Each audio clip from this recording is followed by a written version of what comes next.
तर श्री स्वामी समर्थ. आज होता लग्नाचा दिवस आणि विधीचा मुहूर्त सकाळचाच होता. त्यामुळे मग सगळे सकाळी सकाळी मस्तपैकी चहा बिस्किटचा नाश्ता करून आम्ही आवरायला घेतल्या. छानशी साडी नेसून आम्ही मस्तपैकी अशा छान छान तयार झालो आणि आज अंजू पण आली होती लग्नासाठी.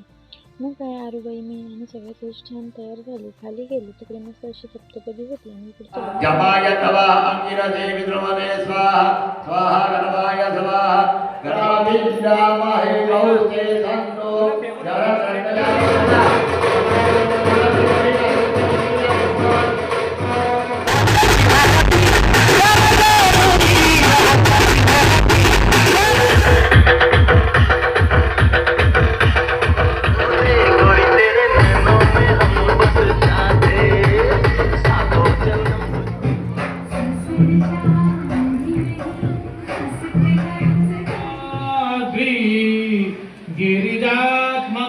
लग्न वगैरे सगळं छान लागलं. त्यानंतर इकडे नवरीचा संसार असतो तो सगळा मांडलेला होता आणि मग आम्ही जेवण करायला गेलो. जेवण छान झालेलं होतं. जेवण वगैरे केले आणि मग थोडेसे फोटोज वगैरे काढले. आणि व्हिडिओ आवडला असेल तर लाईक शेअर सबस्क्राईब नक्की करा आणि मोठा व्हिडिओ बघायला आवडेल का तेही कमेंट बॉक्समध्ये नक्की सांगा. Thank you for watching. बाय.